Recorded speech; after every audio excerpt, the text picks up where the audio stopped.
Hello. I'd like to talk about the journey of Black people through Christianity, part two. This is going to be talking about spirituality and Black people. Uh, Look at the first parts at part one and the preamble and the previous tapes, and this is another tape that's going to add to those and add to those concepts.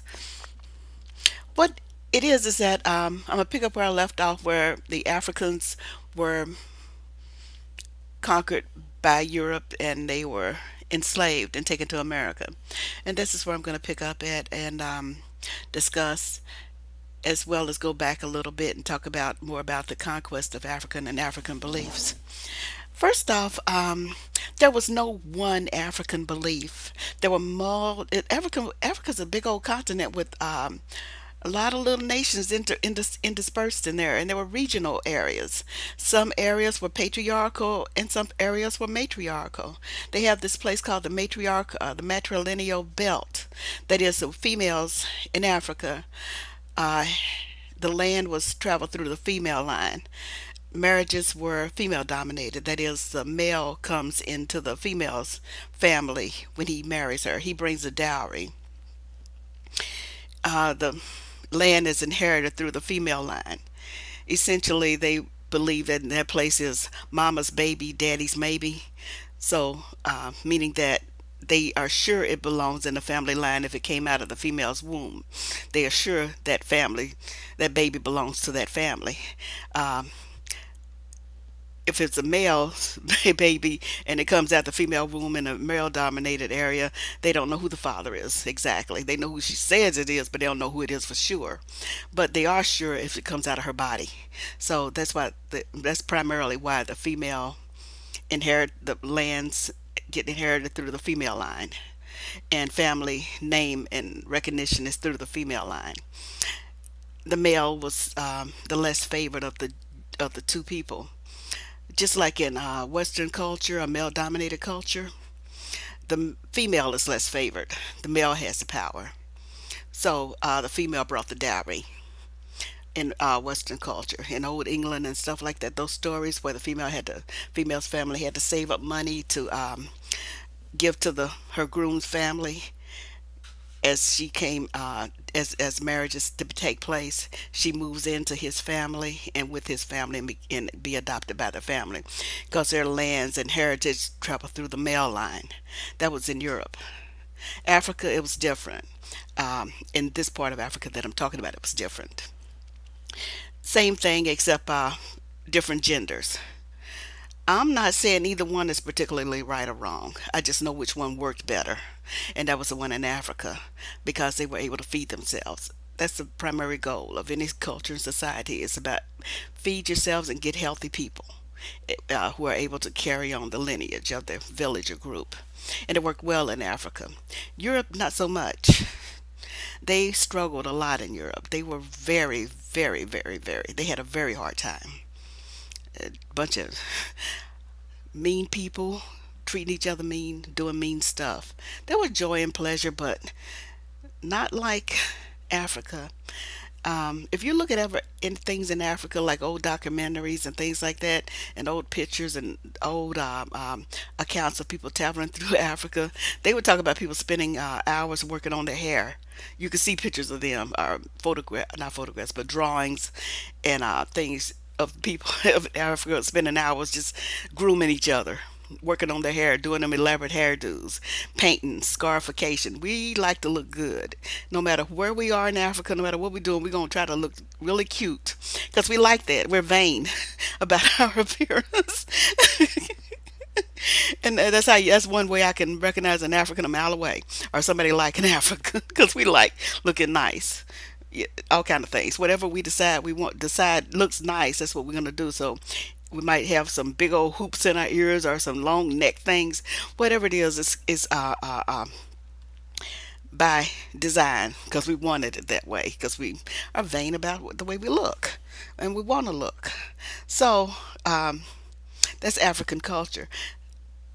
Among the things that I'm talking about with the matrilineal belt and the matriarchal societies is that women led, they contributed, they didn't really need anything from the male counterpart except his contribution to the household. But if she wanted to divorce him or get rid of him, all she did was just tell him to go. And he had to take his little, as one author said, to take his little blanket and go home or go somewhere. And it was under control, under her control, and her family would back her up. Not every man was happy with that.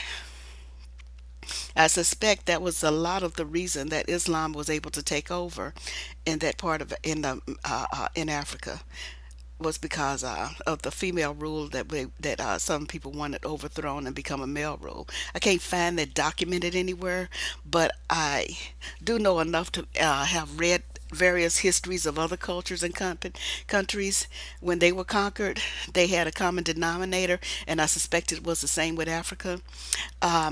When, like, say example, the conquistadors came to America and conquered it, they were conquered by, in part, by the outside of the conquistadors attacking the people, but also by the inside, where the people wanted to help the conquistadors conquer other people. Just like the Native Americans in North America, they didn't just those Americans that came to America, the white people that came to America, didn't just win those battles on their own when they were conquering Indians. They had other Indian groups that were their competitors, of the ones being attacked, helping them. Yeah, this was inside job conquest. Um, People in South America didn't necessarily like the leadership of the South American people, various ones. So they helped the conquistadors conquer them and overthrow them. Then they found out promises were broken because now that they done conquered your leadership, you are at their mercy. Well, now you see who got the land. So uh, betraying your own from the inside doesn't work. But they people who were having promises didn't know that at the time, or didn't care, or thought they could get out of it. But Providence had other ideas. So everybody loses when you aren't unified on the inside. So I suspect that when the Arabs and bringing Islam to North Africa with their male-dominated belief system, were the local people were instrumental in helping their own get conquered. I'm here to tell you that it's very hard to conquer a people who are unified.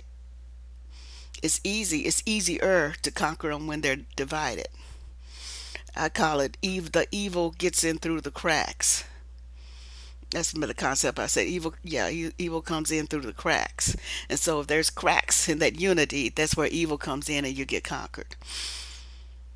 And I suspect that they wanted to change from that female orientated agricultural types life and belief system and turn it male dominated. And it is. So instead of it being a male bringing a dowry, it's called bride buying. They call it bride buying. Now you're buying your bride. She's no longer somebody who's valued to the family, and the family don't want to lose her. They want to gain you, and you have to bring something of value with you when you came as a male to marry their daughter. Now you bring your stuff and you buy their daughter, and they call it bride buying. A lot of stuff is different now than what it was. But what I'm talking about with the African spiritual systems and some of the common denominators in African belief, and that is one where reciprocity, balance, fairness, justice, give and take um, are all prevalent. They all mean something, and it's all stays that way because that is the nature of the universe that we live in. Is balance. Even the weather is about balance. Even the ocean is about balance. The air that we breathe, everything we do is about balance. If something comes out of something, something's got to go in something. Everything about it. So with Africa, you have to get something of equal value if you take it, and basically that's balance. Now, when you come forward to Christianity, it's not exactly a balanced religion, but Africans put their balanced stamp on it, and so that's why, in my mind, we're talking about two different kinds of Christianity when you're talking about black people Christianity and white people Christianity. We're talking about fairness, justice, and moral righteousness as we would think about it. White people are talking about moral power. One is for balance and truth and justice and virtue. One is the other one is power, conquest, and dominance. We don't understand that they're arguing might. No matter what they slice it and dice it, and all of the words that come out and all the statements and comments and stuff, it's still going to wind up being might. We're arguing morality and behavior, and that's going to be always going to be a dichotomy. Christianity wasn't a religion in Europe until later, and then they had to even modify it according to the way they think. It's a different religion than what are. Black people's spirituality is. We've always been a spiritual people. We love worshiping something because it's logical and we understand that something is there greater than us.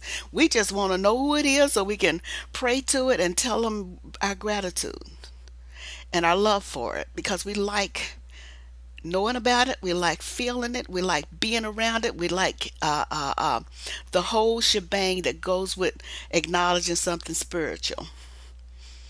Unfortunately, in Africa and in America, when they showed you the picture of these white people and told you it was God, that in my mind was how the virus got uploaded in our psyche. And it's an unfortunate catch 22. When we got that physical mental virus uploaded into our brain computer, it was essentially what I would call what they call a Trojan horse. That is something that goes in benign, but actually is dangerous. You read the story of the Trojan horse in Troy, and how that happened. It, but in computer terms, it's a virus that's not seen as dangerous, but when it gets inside, it spreads and it's bad and it tears up your whole machine. This religion virus, I believe, mental virus that came to us was through the image of God, and God being pictured as a white man. And on my previous things, I already discussed that he was actually a bunch of drunks and models and people on the fringes. But anyway, this God was pictured as a white man, and Jesus was pictured as a young white man. When, when they were anything but a god, they were just basically people from the fringes of Europe who sat down and posed for a picture for an artist who painted it. A well done picture, a well talented artist, but not God, not Jesus, not Mary. These are models, okay? They're not the embodiment of anything holy on any level. Quite the opposite. The people who model in pictures that the artist can afford to pay while he's working on it aren't making a lot of money. So that means they got other things to supplement their income, such as prostitution and whatever else they can do to get, some money so they can eat. The artist might, 9 times out of 10, the artist was having sex with them, the males and the females. Okay? Because they were not the stable people that are even active in the church. They just not. They weren't. There's nothing about that history that says they were. Some artists were part of the church, like Fra Felipe Lippi, who I mentioned, and some of the others might have been active in the church, but they didn't do the understanding of church like we do. They like raped people and things like that, and took money and used it for their own purposes, and then told you if you don't like it, you can go to hell, and they mean it because they can excommunicate you. And so you told the line and did what they wanted. Yes, they raped kids. Oh, yeah. Um, for example, one thing I read was how they had one thing that one of my history teachers told about um, choir boys who had beautiful voices. They had to be protected because they would not might be snatched off the street and made to sing in somebody's personal home and stay there, kidnapped off the street and put in somebody's house as their personal singer. And these are little choir boys. So even though they might have the picture of all this moral stuff, that is not what they did. And they had the power to have whatever they wanted to do and believe, making that be right. It wasn't moral, it was might. Okay? Now, black people always did believe something spiritual because that's part of what we do. That's part of how we feel. That's part of how we think. We got spirituality from the moment we're born. We just needed to have an identity. That's why I'm glad that when whatever religion you teach a young child, that's helping to give the child a spiritual understanding or an identity of the spirit that they know that's there. And so if you got a religion and whether you got a small child, you can tell them about a deity so that they can have that understanding because they already feel it. They already know about it. They just don't know what it is. But you tell explaining gods and goddesses and things like that, then they got a handle on it. They get it. That's why I'm glad that I was went to some kind of church, so that what I was knowing could have some kind of identity or understanding, and I'm happy for that. But as I grew up, I needed to grow out of that and grow closer to what fits better. Everybody should make that journey. Meanwhile, blacks in Christianity with our uploaded virus are in our catch 22, meaning that we can't fight white people because we can't fight God. So, no matter what we do, if we go to attack white people, it's essentially attacking God. So even though we see they're wrong, we don't want to go up against God. So that's our catch 22. We can't fight them. We can't get out of it because it turns right around to us fighting a deity. We can't argue with white people successfully because we undermine ourselves because we don't want to defeat a deity. We can't. It's an alien thought to us. Okay? So that's how we think. White people, on the other hand, do not think like that. They want. We think we got to obey whatever laws there are, God's laws. White people don't care. They essentially remade God in their own image. They remade a Semitic God into a white image. Okay, they painted God that would have been light brown because this was a deity of a Semitic people who were light brown. Even when the deity or the myth of the creation story that they talk about, I don't know the myth of real because I wasn't there. All I know is they say that he made man with the clay from the bank of a river, I believe. What color is the clay at the bank of a river? Picture a river. Picture a river bank. That's dark brown. That's the color of mud. Now, when white supremacists want to talk about brown people, they call you mud people.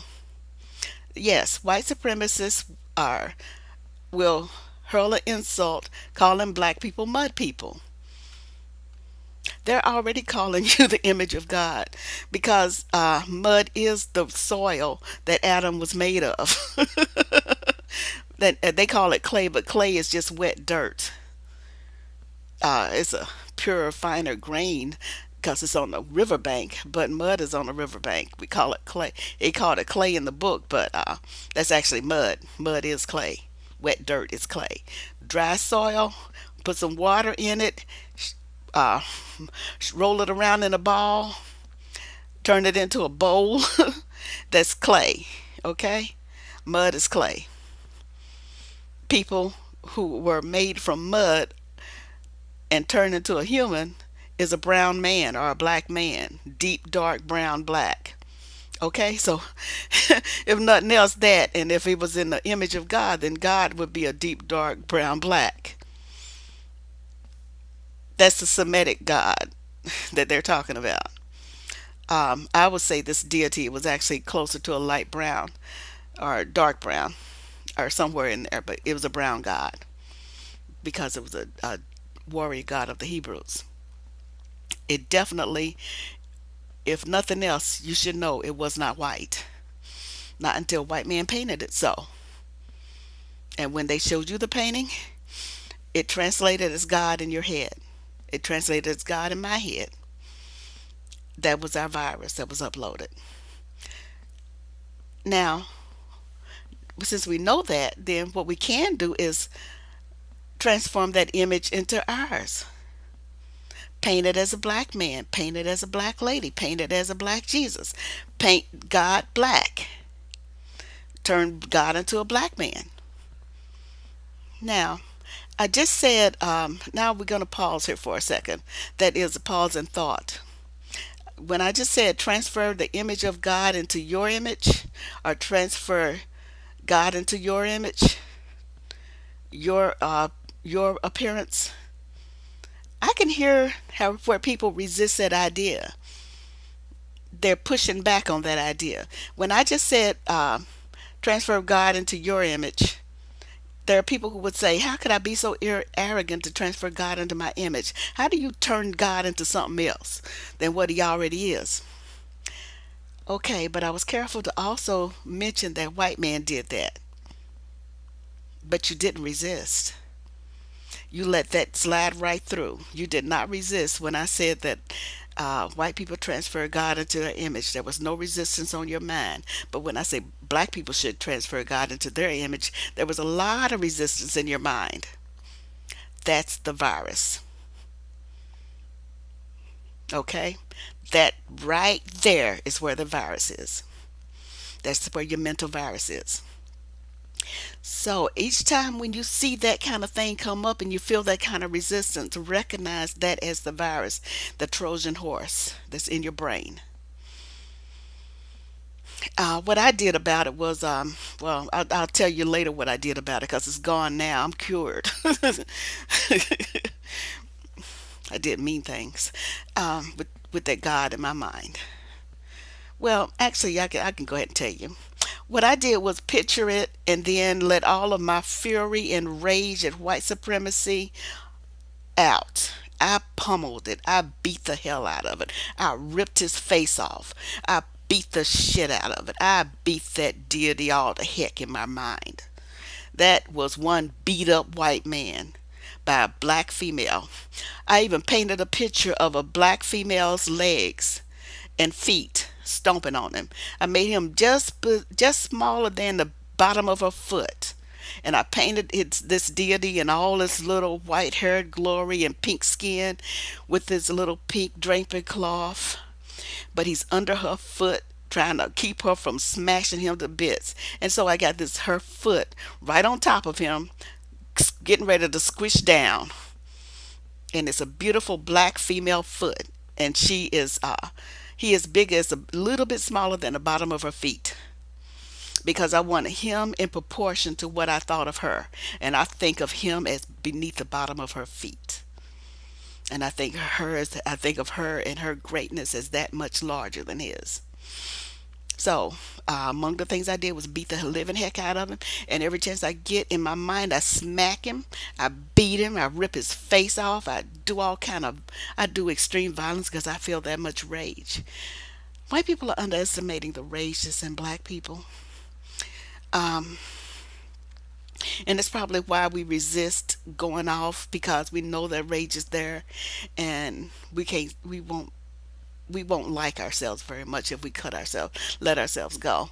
But what I can do is let myself go in my mind, and I do beat the hell out of him. I did beat the living daylights out of him a long time ago, and it was liberating. That's part of how you might fight your virus. The other thing I did when I fought my virus was I made myself understand what the pictures actually were. So with the virus that's up in your brain, you can't remove it, but you can add to it. You can add the truth. You can add the history of, and the truth in this case is the history of the painting or the history of the artist. And it's all right there. All you got to do is look it up. And I can't do that for you. It's got to come through your hands and your mind. Okay, your eyes have got to see the difference. You got to see the history of the painting, see the history of the artist, see that each and every one that's familiar to you, that's pushed on you by your church. You got to deconstruct and analyze that whole painting and read 3 or 4 books on each one of them. The 300 levels in college are where the good history happens. So don't read a primer like a 1 or 200 level or just something you can get off a bookstore. You got to dig for the books, history books, in the back of the libraries, the old books. Look at them. Look at primary sources or translations of primary sources. That's where you're going to have to, that's where the virus gets neutralized. Okay?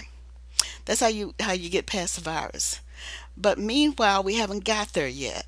We're still holding on. It's time out for that. We're holding on to fake stuff. We're just holding on. And it's not good enough anymore. It did help us get to the point we are now, but you have to know when to, as Buddha say, I think it's Buddha, where you put down the canoe.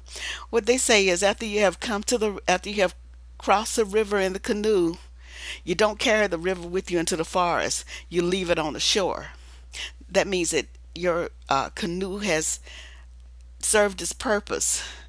When it stops serving its purpose, you don't keep carrying it. You leave it on the shore. When Christian religion has served its purpose, we don't need to keep carrying that. We need to put that on the shore and pick up something else. I'm not going to tell you what yet. I tell you what I picked up, uh, but everybody else can pick up what they want to.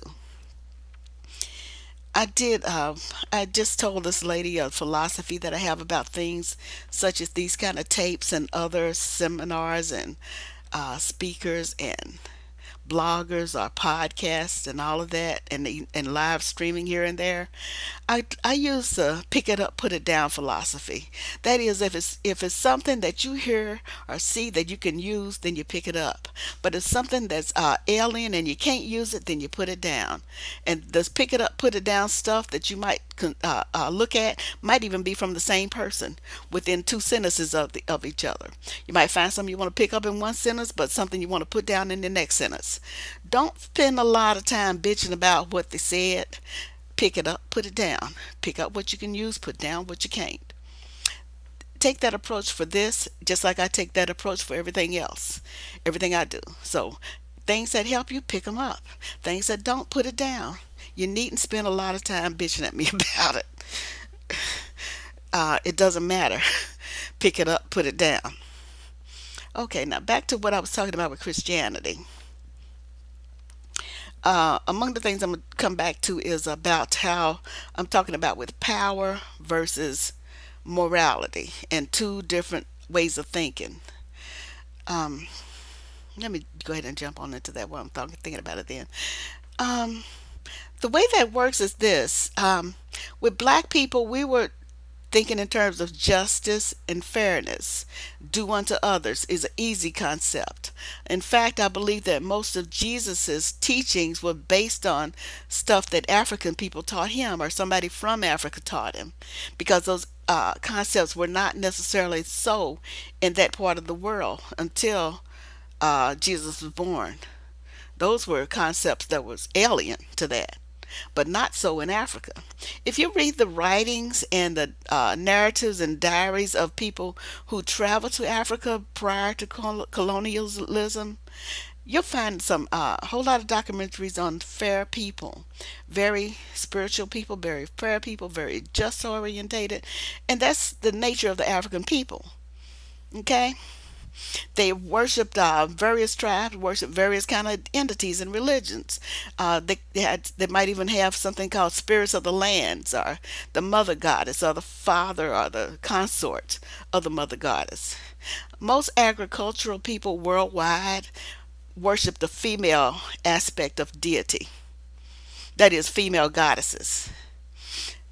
They were doing it because if you're agricultural, then you worship creation. You wanted a good harvest. So you focused on the creative aspect of divine will, the creative, the birth. If you want a harvest and you want a lot of crops so your people can eat for the hard times ahead, then you worshiped and focused on the female and creative aspects of making the plants grow. And that's usually a female orientated entity.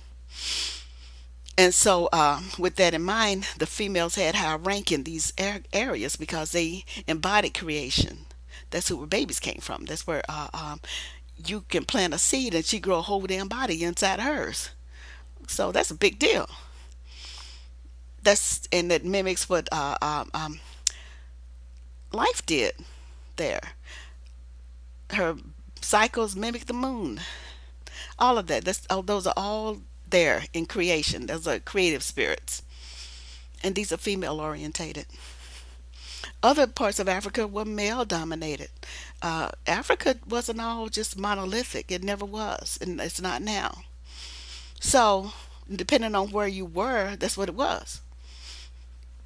Part of the problem with American black people now is that we're a lot of us are matriarchal daughters in a patriarchal society, and that's going to be part of our confusion because the female has a will to fight.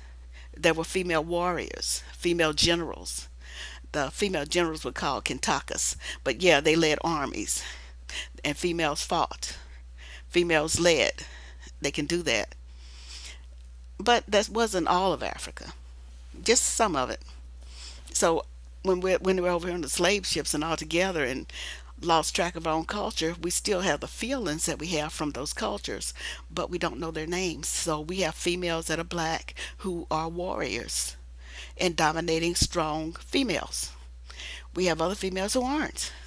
We have men who are leaders and strong warriors, and we have males that are not. We can't put us all in the same bucket. It's not going to work because we all still feel the same way inside. And just like when lands are conquered and they're conquered from the inside based on the resentment of some of the people on the inside, we can't make that mistake no more without risking the destabilization from the inside and making ourselves ripe for conquest again. So when we have a lot of people with a lot of feelings on their inside, they have to acknowledge those feelings and we have to understand them and respect them. That's all I'm going to say more about that on another recording. But back to the spiritual system. So African spirituality is different than European spirituality. It's almost an oxymoron to even say European spirituality, but they did have spirituality. They had the Druids who were conquered by the Christians, I believe, and the things that went up that way. So after the Roman Empire fell, they decided to spread Christianity. They used that as power. Early Christianity was power based. They had rigid rules and all kind of things you had to do, but it was still power. It was a state religion. It was a religious political system, and they did atrocities in the name of it. The inquisitions where they tortured people, the witch trials where they were getting rid of and the various other midwives and things like that. They overran and destroyed. They conquered the people of Europe. The Christians did, and a lot of that was the Roman people still around. They built the roads, da da da da da, and on and on and on. But the Druids were conquered. The Norsemen were whatever they worshipped was conquered. There was a whole lot of that, and they had wars among themselves, and eventually all of Europe became Christians. Christianity was an abusive religion to its people. So, in an effort to undo some of that abuse, they had other doctrines. So it had schisms, which are Martin Luther and your Calvins and the other and the other Reformation and the Counter Reformation and the Counter Reformation. All of that went on, but this is still power based. Even in modern times, They used to call them the silent majority and the old fashioned family values. These are power plays. These aren't religion. They might be saying religious words, but they actually mean power because that's what they do. We are black people talking about morality and doing right and wrong, but we're really talking, yeah, we're talking morality. There's power. Get that through your head and evaluate it. Now, in modern times, when we're Christians, it's time for us to put down the canoe. It's time for us to get rid of the virus, and it's time to pick up something else. I chose to pick up a great black goddess. In my mind, this goddess did her work. She kept the African people fed. She kept her people healthy. She did her work for black people. We didn't protect her. We let her get overthrown, and that's on us. And if she's like the black women I know and myself would be, I would let our asses rot and waddle in the mud for a while too. Now, this is a scenario I'm going to give because even if I'm saying great black goddess, and one of the questions somebody might ask is, well, how come she hasn't gotten us out of this mess? And my answer to that is, why should she? We haven't been worshiping her. We haven't been paying tithes to her. We haven't been doing our part to elevate her and praise her. We have been denouncing goddesses like that. So we are worshiping this entity that's not even looking like it's on our side. Christians, get this through your head. Well, somebody needs to say it. Okay, so I'll say it. You and your enemy are worshiping the same deity. It's telling you different rules. It's telling them to attack and you to turn the other cheek. Do you really want to go to the same heaven with some damn people who do that kind of stuff? Do you even want to be around people like that? In any other context, you would not want to be around people who act like that.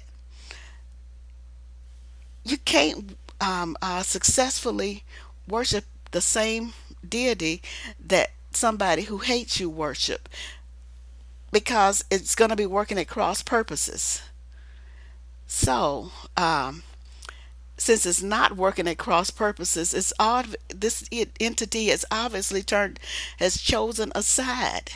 It is not your side. This entity is not on your side. It's on the other people's side because that's who's winning.